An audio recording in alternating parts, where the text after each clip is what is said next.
तो दोस्तों इस वीडियो में हम बात करने वाले हैं आयव्यय खाता और लाभ हानि खाते में अंतर की। क्या चीज़? आयव्यय खाता और लाभ हानि खाते में अंतर। क्योंकि आयव्यय खाता में हमने देखा था कि ये लाभ हानि खाते की तरह बनाया जाता है।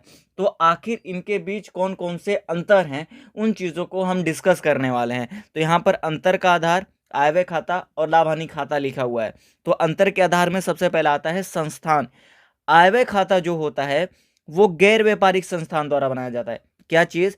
आयव्यय खाता गैर व्यापारिक संस्थान द्वारा बनाया जाता है, यानी कि वो ऑर्गेनाइजेशन, वो संस्था जो प्रॉफिट के लिए काम नहीं कर रही है, सेवा के भाव से काम कर रही है, उसके द्वारा आयव्यय खाता बनाया जाता है। लेकिन लाभ हानि खाता ऐसे व्यवसाय के द्वारा बनाया जाता है जिसका मेन उद्देश्य होता है, जिसका मेन काम होता है लाभ कमाना, यानी कि लाभ कमाने के उद्देश्य से वो व्यवसाय किया जा रहा है, यानी कि व्यापारिक संस्थान द्वारा लाभ हानि खाता बनाया जाता है।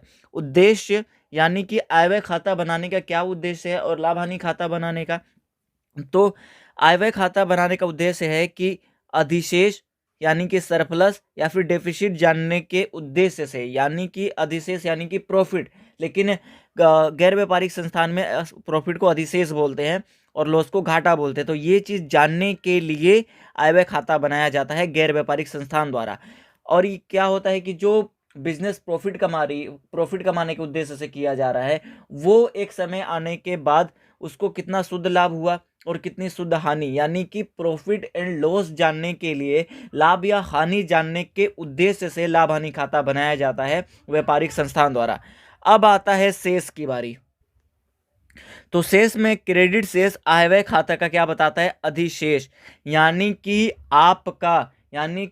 आपका इनकम खर्चे से ज़्यादा है, यानी कि आपका इनकम खर्चे से ज़्यादा है तो वो चीज़ अधिशेष बताएगा। और जो डेबिट बैलेंस है वो चीज़ घाटा है, यानी कि आपका खर्चा ज़्यादा है आपके इनकम से, यानी कि आपकी उतनी इनकम ही नहीं है जितना आप खर्चा कर रहे हो, तो वो चीज़ डेफिसिट बताएगा, यानी कि घाटा बताएगा। तो क्रेडिट बैलेंस सरप्लस यानी कि अधिशेष और डेबिट बैलेंस घाटा।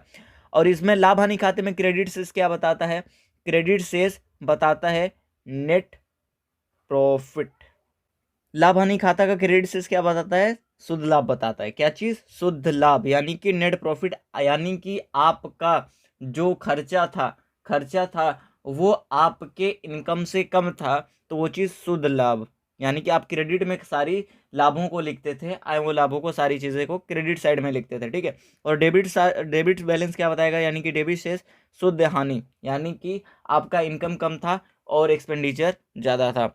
आधार, आयव्यय खाता और लाभ हानि खाता किसके आधार पर बनाया जाता है?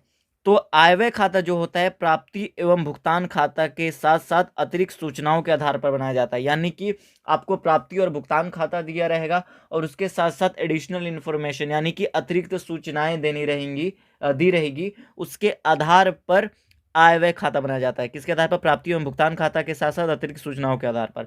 और ये लाभ हानि खाता किसके आधार पर बनाया जाता था? ये तो सबको मालूम होगा कि तलपट के आधार पर बनाया जाता था।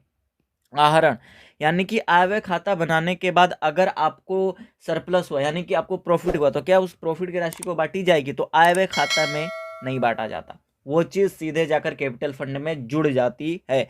आयव्यय खाता में आपकी सरप्लस की राशि को, अधिशेष की राशि को नहीं बांटा जाता। और लेकिन लाभ हानि खाते में अगर प्रॉफिट हुआ है किसी ईयर में, तो उस ईयर के प्रॉफिट को स्वामी द्वारा, यानी कि उस व्यवसाय के स्वामी द्वारा निकाला जा सकता है या फिर उसके कैपिटल में ऐड किया जा सकता है, यानी उसको निकाल सकता है वो स्वामी। समझ में आया? तो बस